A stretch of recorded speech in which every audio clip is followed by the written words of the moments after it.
What's up, YouTube fans? Today we're going to look at something special. This is the FansToys transparent Quakewave, otherwise known as Shockwave. So this figure is from 2015, and it is a limited edition version, so it says number 167. This was sent to me by G. Tony, so he has number 167 out of 500, I believe. So they will never reissue this figure. However, they did make several versions of Quakewave. There was the standard version, the toy version, this transparent version, and then other color variations. So they did make quite a few. This was actually their first full figure that they made, transforming figure. Before this, the only thing they made before this was the trailer, which we looked at last week. So this was literally their first figure. A lot of fans really like it, still like it to today. I personally, it's not my Shockwave of choice in my collection. I still have the Takara Tomy version, but it's still a very nice figure. So let's take a look at it. We're going to go through all the features, and I never actually did a review on it. We're also going to take a look at the NuSupply weapons effects. So here's those effects that are made just for this guy, and we'll take a look at those as well. So let's start off and take a look at the figure. You can see all of the purple plastic has been replaced by the translucent. The ears are translucent white. Same with the legs, which were silver on the original. The die cast is still the die cast, so you still have this on the handle and on the feet. It's very heavy down here because of that die cast. All of that die cast is pretty much the same. Here's the back. You can see all that plastic has also been replaced by translucent. You can also see some of these joint pieces. They decided not to use the translucent, they used the white plastic. I think that's a smart choice here as well. Just so that it doesn't fall apart as you're articulating and manipulating, you want a more strong plastic where you're going to be bending or moving the plastic around. You can see, little white plastic kind of all over. That's a good idea. And we saw that on Phoenix as well, right? They used that white plastic. He doesn't come with much, so this is the only accessory that comes in the box. He doesn't come with any extra hands or different gun barrels or anything like that. Because he's translucent, so the original one came with a translucent, so obviously it doesn't make sense. This is a transparent figure, it doesn't need a solid one. But this arm allows you to change the angle of the hose. So you can see the hose right now is on the top of the arm. On this one, you can rotate it. So you can have it on the bottom, you can have it on the side. I personally would like it on the side. So you can basically replace this with this and then take that piece and get it plugged into here. Unfortunately, the screws on this guy are really tight.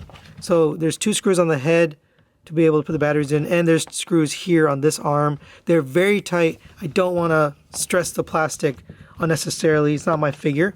So I'm not going to replace that, but I just want you to know you can reconfigure this if you don't prefer it on the top, which me personally, I don't. That's really it. That's all the accessories he comes with. He does have some nice articulation. The head is on a ball joint, so it rotates all the way around. It looks up to there and down to there. No, not really any side to side on this neck. It's a little bit hindered. I do find this hose, it looks like it's glued in there from the factory, and it's kind of bent. So the way it was packaged, it was just sitting on that. So see, if I let it go, it kind of bends that way. So probably if you leave it out over time, that'll just correct itself. Continuing down, you have the shoulders rotate around here. You have a joint inside, and mostly for transformation. You can also move this one, so you can get all the way up to there. Rotation at the bicep. Double jointed elbow gets you the full bend there. Rotation at the wrist. The fingers are individually articulated just like every other FansToys, so there's a pin here and a pin at the base, and you can get it fully articulated and posed. The rotation at the waist here rotates all the way around. No ab crunch. Legs go up to here, but the die cast is so heavy that it doesn't hold.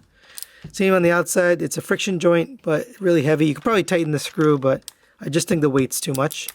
Not too far back, just a little bit back this way. You have a rotation at the thigh. Single jointed knee gets you a 90-degree bend. You have an ankle tilt out to here. You have a toe tilt. You have a heel tilt. And then this actually goes back and forth as well. So you can get all the movement there you want on that foot. All right, now let's take a look at the NuSupply weapons effects for this guy. So you do get a charging up type of effect here. Looks like it's swirling and spinning and it's about to fire off. That's pretty cool. He did use blue on this one. I think it looks really nice. It'll contrast well with the purple on Shockwave. This one looks like, okay, now it's charged up and it's actually starting to shoot. And this is the first time I've seen this effect from him, this shape. It's actually really cool. I like that a lot. This could probably be used on some other figures as well, but that's cool. If you don't like that swirling effect, you can just use the traditional standard, you know, blast effect like this. More like the Takara Tomy or Hasbro type of look. And then of course after he's shot off all those effects, he's going to be having a smoking gun there. So you can have the smoke. Just like all the other blast effects we get from NuSupply, you can have this look too. Now all of these come in a set. I will put the link in the description below so you can buy it from NuSupply's Etsy store. If you're interested, obviously they fit on the standard FT-03 as well. So you can pick this up for whichever version of Quakewave that you have. And while we're at it, there is a comparison with the Takara Tomy version of Shockwave. This is the darker colored version that came out later, fully painted. You can see that Quakewave is much taller, just bigger and bulkier. That's just kind of the look of him. I did do a versus on these, and we're not going to do that here today, but I do want to show you these blast effects. So we get the same four. So you get the swirling effect there. You get this charging and shooting effect here, which is really cool. You get the straight blast effect here, more Takara Tomy like, and then you get the smoke effect, of course. So there you go. And again, all of these blast effects are available on NuSupply's Etsy page. Click the link in the description below if you're interested in either one of these sets. And for size comparison, there is Quakewave next to the Takara Tomy Megatron. You do see that it does come up to almost about the same height, just a hair shorter than the top of his head. He is a bigger figure compared to the Takara Tomy version, which kind of is much smaller than Megatron. I don't know which one was toon accurate. I'll have to go back and look at the cartoon images, but there you go for comparison. Alright, now let's get Quakewave transformed into the gun mode. Normally I wouldn't show this transformation since it's an older figure and we've looked at it once before, but since it's transparent, I think it would be interesting to see the transformation and just see how everything works. So let's take a look at this. So first, go ahead and open up the back of the arm, fold the hand in, and then close that up. Lift up the arms on these joints. That's going to get them out of the way. To be able to open up these panels here. Fold this down. Take the head, that's going to fold into here. And then going to close the chest back up and then tab that back in. It can be a little bit tricky to get this exactly back in there, but you do that. It's on this side. Take the arms. We're going to rotate here at the shoulder. And we're going to rotate on the arms so that they end up with this tabs towards the inside and these slots here. Go ahead and fold these upwards, and that's going to peg in right here. You can just push these arms together and then peg them together. This is going to slide over to the middle, basically like so. So you should have something like that. All right, come to the back here, open up this panel here. That'll allow you to take this entire backpack off. It's just pegged into the back here. So it just slides in right there. You can set that aside for now. We're going to put that on at the end. Take this, open that up. I'm going to collapse down on the waist joint so it compresses down there.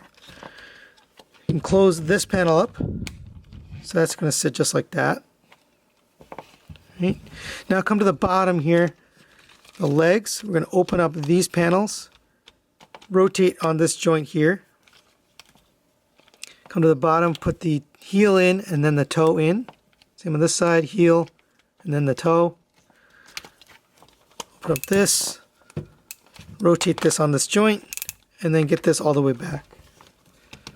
So you should have the legs like that. Okay, now that we have that, we're going to rotate the legs all the way around. So basically at the top of the hips, rotate there. And you can see how the hips got closer together while we did that. And that's going to allow us to take all of this and peg it together. So there are some tabs in here. And it might help if you pull that out before you fold this up. So maybe just pull these out beforehand. Now we can close this up. Alright, next we're going to take these legs and collapse them down. And it is kind of a tight joint. And I don't want to like slam it. So I'm going to try to hold it here. Okay, and now I got it loose. So we're going to fold this, slide this down until it meets there. This is going to come fold down. Oop, that's going to stay in. That just kind of sits there. It doesn't really peg in. This is going to fold down, and then that's going to fold up as the target, the sight there. Take these two panels here. Those are going to fold back and into the feet. Like that. Come to the bottom here. You're going to take this handle, and it's going to just tab into the bottom. This is the kind of stuff I worry about on translucent figures, so I'm not going to put too much pressure on this. This is the type of stuff that breaks, so I'm just going to put it in loosely there. You know, those little tabs, they do feel secure and they feel robust, but I just don't want to force anything. It does feel a little tight, so you want those pegged in there. Last touch here is to take this. We're going to open this up, and this is going to end up sitting on the outside of this figure. Go ahead and open up this panel here, and that's going to peg in right here. You can see there's a little slot there that's going to go on that tab. So get that tabbed in, and then we're going to close this around, and that's going to meet up together. And there's another tab on this side, so you've got to get that tab as well. And there you have Quakewave transformed up into the gun mode. Pretty cool looking little guy. The translucent on this just really shines. I did have it on this little display base, so you could see it. Overall, pretty cool. There isn't any trigger here because this is supposed to actually peg in, so there's nothing to pull, but it does fit in your hand like a normal gun. You can look down the sight there. It does have the hose here. It's a little bit on the bent side, but I think it's just this copy. You probably leave it out, it'll probably straighten up. And that's really a message for G Tony, so he knows. Here's the barrel. Unfortunately, I don't have the batteries in there, so I can't show you the light up feature, but it would actually light up. Here's the switch right there, and you could light up this, especially with the translucent. It would probably look really, really cool. It's just unfortunate I couldn't get that open, and I don't want to break it, but I do recommend, if you do own this, get that translucent thing in there. And for a quick size comparison, there it is next to a FansToys car. Obviously, scale here is not going to make any sense, but I just wanted to show you for frame of reference how big this gun is. Final thoughts on the Quakewave Clear version. Let's start with the positives. I think it looks really nice in both the robot mode and the gun mode. It just, the transparent plastic just really kind of stands out. And because it was already a partially transparent figure, it's just really cool to see. The articulation is pretty good. There are some loose, so on the negative side, there are some loose joints. I don't know if it's because it's a transparent figure or if it's because it's just, you know, reuse of the mold, but there are a couple little loose things like that and like that. But you can still get it posed. You can still, you know, handle it. It just feels a little bit on the loose side. I also think this hose will deteriorate over time. I can already tell based on sitting in the package for so long, this has bent, and you know, it just doesn't feel like it's going to last. Now they did provide a replacement part for the original Quakewave, and they gave you a new, you know, little hose here. This one didn't come with that replacement. Now this is a transparent hose, and it looks cool, but I would just imagine over time that is going to have problems. So you want to be careful with stuff like that. As far as the NuSupply effects, I think they're really cool. I love that you get all these different options. This is probably my favorite one because it's just very unique, and it just looks like he's kind of charging up, and it's neat. So I definitely recommend those. If you're interested in getting those, check out the link in the description. You can buy those. This figure is limited, so you can still probably find it on eBay and other places, but it is a limited figure, so you're not going to find it at retailers. So that's really it for today. Thanks for watching. hopefully you enjoyed both of these reviews kind of together, and we'll see you next time.